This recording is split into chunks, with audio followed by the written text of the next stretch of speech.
Voltando aqui da escala geológica, nós temos 4 grandes períodos da escala geológica: o período pré-cambriano, período paleozoico, período mesozoico e período cenozoico. Esses 4 períodos aqui, pessoal, estão divididos na casa dos bilhões e bilhões de anos. No caso do período pré-cambriano, que é o período geológico que os maciços cristalinos se formaram, aqui é a casa dos bilhões de anos.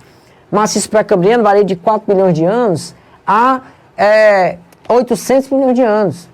Então, aqui reina a casa dos bilhões de anos. É o período mais antigo da escala geológica. Período paleozoico, 400 milhões de anos em diante. Período mesozoico, 200 milhões de anos em diante. E período cenozoico, 10 milhões de anos para cá. Ou seja, o maciço pré-cambriano, ele forma-se no período pré-cambriano.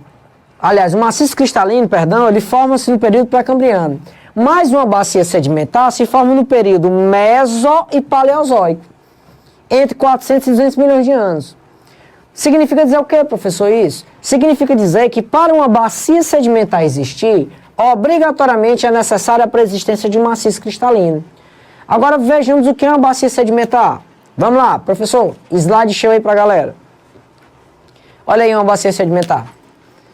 Um deserto, professor? O que é isso? Os lençóis maranhenses? Galera, isso aí é acúmulo de sedimento.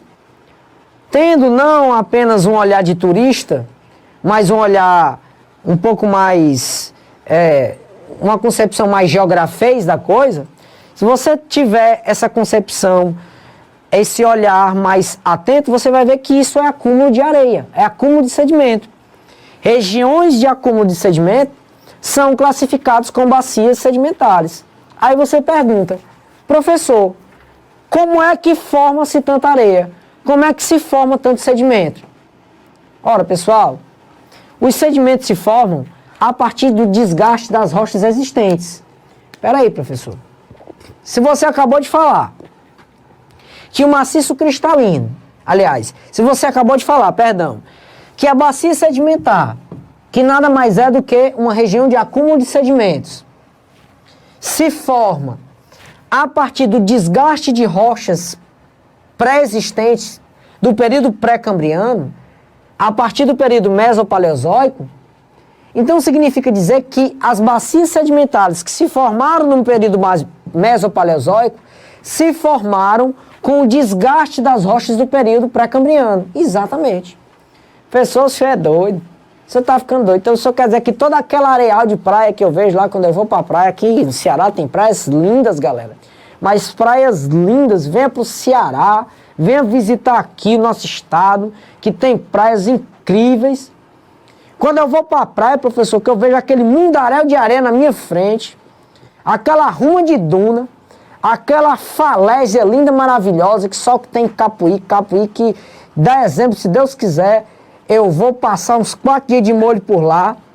Aquilo tudo, o senhor está querendo me dizer, professor, que é rocha que se desgastou e se transformou em sedimento? É. E o deserto do Saara, professor? Também. E o assoalho oceânico, professor, lá embaixo do oceano, lá no chão, né, do oceano, como a galera chama, a gente chama de assoalho oceânico. Lá, professor, aquilo é areia, aquilo tudo é rocha desgastada? É. Vixe, professor. Professor, então você está dizendo que as bacias sedimentares se formam com o processo de desgaste de rochas já pré-existentes? Exatamente. Bacias sedimentares, no período mesopaleozoico, se formaram a partir do desgaste de rochas pré-cambrianas. Pessoal, é meio louco eu entender isso. Porque se eu parar para pensar que toda a areia, todo o sedimento que eu vejo, eu imaginar que é uma rocha que foi fragmentada, que foi desgastada, eu entendo que todo sedimento um dia já foi rocha. E é esse entendimento que você tem que ter. O nome deste processo, aonde nós temos a rocha, o processo intempérico,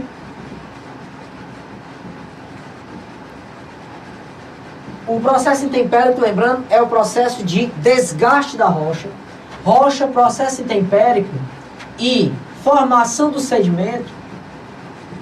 E o sedimento ele pode ser dividido de várias formas. A gente tem sedimentos de granulometria maior e menor, de granulometria média, e aí cabe à geologia especificar a granulometria de cada sedimento, mas entre a rocha, o processo intempério, que é a formação do sedimento, nós temos um fenômeno chamado de pedogênese. Pedogênese.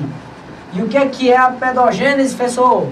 Pedogênese nada mais é do que a formação de novos solos. Ah, professor. Solo é sedimento. E sedimento é resultado do desgaste de rochas. Então, todas as camadas de solos e sedimentos que nós temos na superfície é resultado de quê? De desgaste das rochas. Simples assim. Beleza? Dessa forma, basta você entender que o sedimento, os solos ou as bacias sedimentares, no caso de acúmulos de sedimentos, são sedimentos do qual a sua mineralogia, ou seja, a composição mineral desses solos, está diretamente relacionada à composição da sua rocha-mãe, da rocha que foi desgastada e da origem desse sedimento. Por exemplo, se a rocha que formou aquele sedimento é uma rocha rica em quartzo, o principal material que vai ter, o principal mineral que vai ter naquele sedimento é o quartzo. Se aquela rocha que foi desgastada e se transformou em sedimento, um dos seus principais minerais era o sal, o solo vai ter o quê? Grande quantidade de sal. E assim sucessivamente. Rocha rica em mica, solo rico em mica. Funciona dessa forma. Dessa maneira, a gente tem três sedimentos, a gente tem três minerais que compõem, em maior parte, os sedimentos que nós temos em toda a superfície terrestre. O primeiro é o quartzo, o segundo é o feldespato e o terceiro é o mineral mica. Esses três minerais são os três minerais mais abundantes que formam toda a camada sedimentar, todos os acúmulos de sedimento que nós temos em superfície. Então, grandes acúmulos, grandes bacias sedimentares que nós temos no mundo. Vamos lá, deixa eu citar algumas. Grandes bacias sedimentares. Assoalhos oceânicos são grandes bacias sedimentares. Deserto do Saara é uma grande bacia sedimentar. A planície amazônica é uma grande bacia sedimentar. Deixe-me ver. As pradarias americanas, a região central dos Estados Unidos, é uma grande bacia sedimentar. Deixe-me ver. O Planalto de Volga, na Rússia, também é uma grande bacia sedimentar.